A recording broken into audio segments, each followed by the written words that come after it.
Hi hello வணக்கம். இது உங்கள் சிவி ஜோன். எல்லாரும் எப்படி இருக்கீங்க? இப்போ பார்த்தீங்கன்னா என்ன நடக்குதுன்ற மாதிரி நம்மளுக்கு ஷாக் ஆகுது. நாங்களாம் தூங்குவோமா வேண்டாமா? கமருதீன் என்ன வாட் இஸ் எஸ் அப்படின்ற மாதிரி இருக்குது. ஏன்னா கமருதீனுக்கு எல்லோரும் அட்வைஸ் பண்ண காலம் போய் இப்போ கமருதீன் வினோத்துக்கு அட்வைஸ் பண்ணுற நேரம் வந்துருச்சு. திடீர்னு பார்த்தா புத்தர் மாதிரி இருக்கார். என்னையா இது கமருதீன் தானா இல்லை கம்முவா? ஒன்றுமே புரியலையப்பான்ற மாதிரி இருக்குது. சரி, என்ன சொல்கிறாருன்னா வினோத்கிட்ட வந்து ரகசியமாக பேசிகிட்டு இருக்காங்க. அவர் சொல்கிறார் கமருதீன் எல்லாருமே பார்த்தீங்கன்னா ஒரே மாதிரி கேரக்டர் இருக்க முடியாதுல்ல. ஏன்னா அவங்க வளர்ந்த சூழல், அவங்க ஃபினான்ஷியலாக எவ்வளோ கஷ்டப்பட்டுருப்பாங்க, இதெல்லாம் வச்சு தான் அவங்க அந்த கேரக்டர் பிரதிபலிக்குது. அதே மாதிரி அவங்க அதை தாங்கக்கூடிய வகையில் தான் கடவுளும் வந்து அந்த கஷ்டத்தை தான் கொடுப்பாருன்றாரு. அடடா, இன்னும் ஒரு பொன்மொழி இன்னையாது அப்படின்ற மாதிரி இருந்துச்சு. அதுக்கப்புறம் வந்து இந்த எவிக்ஷனை பற்றி இவர் சொல்கிறார் நைஸாக குசுன்னு. யார்? வினோத்.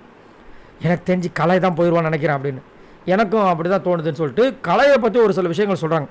விக்கல் விக்ரம் கிட்ட போன வாட்டி அந்த தண்ணி மேட்டரில் வந்து இன்னும் ஸ்கோர் பண்ண ட்ரை பண்ணுறீங்களா அப்படின்னு கேட்டிருப்பார். இவர் வாய் வார்த்தை விட்டுருப்பார். தண்ணியில் போய் நான் ஸ்கோர் பண்ண போகிறேன்னு கேட்டிருப்பார். ஆக்சுவலாக அந்த விஷயத்தை கலை தான் வந்துட்டு கமருதீன் கிட்ட சொல்லியிருக்காரு. அவர் தண்ணின்னு சொல்லிட்டு இருந்தார். அதில் ஸ்கோர் பண்ணுறதுக்கு ட்ரை பண்ணுறாரு போல இருக்குன்னு.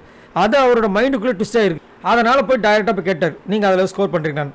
இதை வந்து டைரெக்டாக விக்ரம் கிட்டே போய் பேசியிருக்காரு போல இருக்குது. அது அவரே சொல்லிட்டார் போல, ஏங்க தண்ணி வந்தால் தண்ணி தானங்க சொல்ல முடியும், இதில் ஸ்கோர் பண்ணுறதுக்கு ஒன்றுமே இல்லையங்க அப்படின்னு. உடனே சொன்ன உடனே இவர் வினோதம் சொல்கிறார், இல்லை அவன் பயங்கரமாக ட்விஸ்ட் பண்ணுறான், நிறைய விஷயங்கள் பார்த்தோன்னா இங்கே ஒன்று அங்கே ஒன்று ட்விஸ்ட் பண்ணுறான்னு சொல்லிட்டு இங்கேயும் சொல்கிறாரு. ஆல்ரெடி நாமினேஷன் டைம்னு சொல்லியிருப்பார். தென்னை மரத்தில் ஒரு குத்து, பனை மரத்தில் ஒரு குத்து. அதேமாரி என்னை வந்து திவாகரை கலாக்க சொல்கிறதே அவன் தான். அதுக்கப்புறம் திவாகர் கிட்ட போய் ஆசுவாசப்படுத்துறது அவன் தான், என்னை பற்றி சொல்கிறதும் அவன் தான் அப்படிமா ஒரு விஷயம் வந்து பண்ணியிருப்பாப்புல.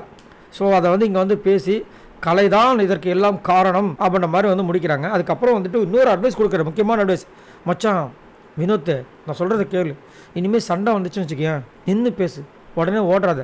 அதேமாரி ஹேய் என்ன அப்படி கேட்காத, சரி பேசு அப்படின்னு நிதானமாக கேளு. என்னடா இது கமருதீனா இந்த மாதிரிலாம் சொல்கிறதுன்ற மாதிரி இருந்துச்சு. ஆனால் கரெக்டான ஒரு அட்வைஸ் கொடுத்துருக்காரு. இதை கானா வினோத் ஃபாலோ பண்ணாலும் செம்ம மாசாக இருக்கும். கமருதீனை விட நிறைய ஓட்டு இந்த வாட்டி வாங்கியிருக்காரு. என்ன நடக்க போது தெரியல, பார்க்கலாம். ஸோ நீங்கள் உங்களோட கருத்தை சொல்லுங்கள். கமருதீன் வினோத் இந்த ஃப்ரெண்ட்ஷிப்பை பற்றி என்ன நினைக்கிறீங்க? இந்த மன மாற்றத்தை பற்றி என்ன நினைக்கிறீங்க? மறக்காமல் கமெண்ட்ஸ் பண்ணுங்கள். பாய் நண்பர்களே.